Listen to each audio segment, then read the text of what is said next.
Hello बच्चों आपका chapter चला हुआ है कार्य तथा ऊर्जा। और जो लास्ट टाइम आपको पढ़ाया गया था वो पॉइंट था गुरुत्व के अंतर्गत मुक्त रूप से गिरते हुए पिंड की ऊर्जा। तो इसमें आपको कुछ पॉइंट पढ़ा दिए गए थे बच्चों। जैसे पॉइंट ए था बिंदु ए पर, यहाँ पर डायग्राम में 3 पॉइंट थे। एक बिंदु ए था, एक बिंदु बी था, एक बिंदु सी था। तो बिंदु ए पर आपको जो ऊर्जा थी, एनर्जी थी, वो बता दी थी। बिंदु बी पर भी बता दिया गया था। बिंदु सी से आज आपको पढ़ाना है बच्चों। जो ये बिंदु सी है, यहाँ पर जो है मुक्त रूप से गिरते हुए पिंड की जो ऊर्जा है ग्रेविटी के अंतर्गत, वो कितनी होगी।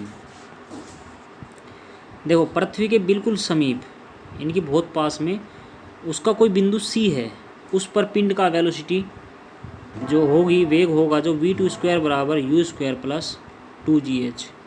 तो u की वैल्यू तो 0 है, तो 0 प्लस 2gh, तो इसका जो वैल्यू है कितनी आ जाएगी, 2gh आ जाएगी। अतः पिंड की गतिज ऊर्जा, यहाँ से पिंड की गतिज ऊर्जा कितनी हो जाएगी, 1/2 m v² बराबर 1/2 m गुणा 2gh। तो 2 से 2 कैंसिल हो जाएगा, इसका आंसर m × g × h आ जाएगा। अब तथा पिंड की स्थितिज ऊर्जा बराबर 0, अतः पिंड की कुल ऊर्जा बराबर गतिज ऊर्जा प्लस स्थितिज ऊर्जा, यानी कि mgh प्लस 0 बराबर mgh। ये क्वेश्चन नंबर 3 हो जाएगी।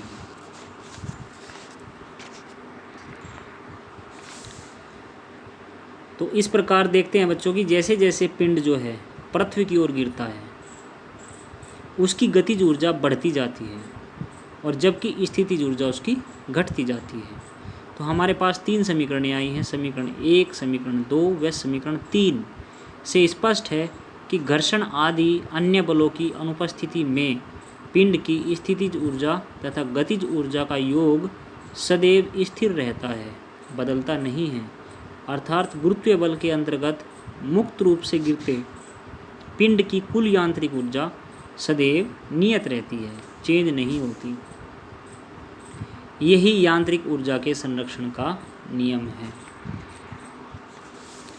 पृथ्वी से टकराने पर पिंड की कुल ऊर्जा ऊष्मा, ध्वनि तथा प्रकाश में बदल जाती है। जो पिंड की टोटल एनर्जी है, कोई भी पिंड है जो उसकी कुल ऊर्जा है, तब जब वो पृथ्वी से टकराएगा तो वो ऊष्मा, हीट, ध्वनि, साउंड और प्रकाश, लाइट में बदल जाएगी। एक एक्टिविटी देखिए बच्चों, एक क्रियाकलाप है, क्रियाकलाप 11.15। उद्देश्य 20 किलोग्राम द्रव्यमान का कोई पिंड 4 मीटर की ऊंचाई से मुक्त रूप से गिराया जाता है। निम्न सारणी के अनुसार प्रत्येक स्थिति में स्थितिज ऊर्जा तथा गतिज ऊर्जा की गणना करके सारणी में रिक्त स्थानों को भरिए। जबकि जी की वैल्यू दी हुई है 10 मीटर पर सेकंड स्क्वायर। तो देखिए बच्चों, ये ऊंचाई जहाँ पर पिंड स्थित है मीटर में है। ये स्थितिज ऊर्जा EP यानी कि पोटेंशियल एनर्जी बराबर mgh जूल में है, और ये गतिज ऊर्जा EK यानी काइनेटिक एनर्जी, ये भी जूल में है। इसका फॉर्मूला 1/2 mv² है। और ये टोटल मैकेनिकल एनर्जी है EP प्लस EK जूल में। तो 4, 3, 2, 1, और ये भूमि से ठीक ऊपर है। तो जो ऑब्जर्वेशन लिया गया है बच्चों यहाँ प्रेक्षण, वो देखिए, यदि पिंड के नीचे गिरते समय तय दूरी h' हो तो v² बराबर u² प्लस 2gh' से, तो v² बराबर हो जाएगा 0 प्लस 2gh', तो v² बराबर 2gh'। इसलिए पिंड की गतिज ऊर्जा E के बराबर हो जाएगी 1/2 mv² बराबर 1/2 m गुणा 2gh'। तो यहाँ पर 2 से 2 कैंसिल हो जाएगा बच्चों, और वैल्यू mgh' आ जाएगी। यहाँ h' की जो वैल्यू है वो 4 - h है। तो ऊंचाई जहाँ पर पिंड स्थित है h मीटर में, स्थितिज ऊर्जा EP बराबर mgh जूल में, गतिज ऊर्जा EK बराबर ½ mv² जूल में, यानी कि बराबर mgh' जूल में। और ये EP प्लस ई के जूल में दे रखा है। तो बच्चों ये वैल्यूज़ हैं।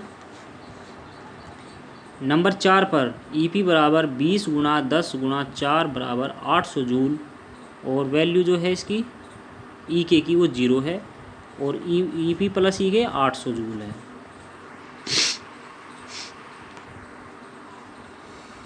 ऐसे ही नंबर 3 पॉइंट पर EP बराबर 20 गुणा 10 गुणा 3 बराबर 600 जूल हो जाएगा। 20 दहाई 200 और 200 तिया 600, और जो MgH डैश है यानी कि EK है वो भी 200 जूल हो जाएगा।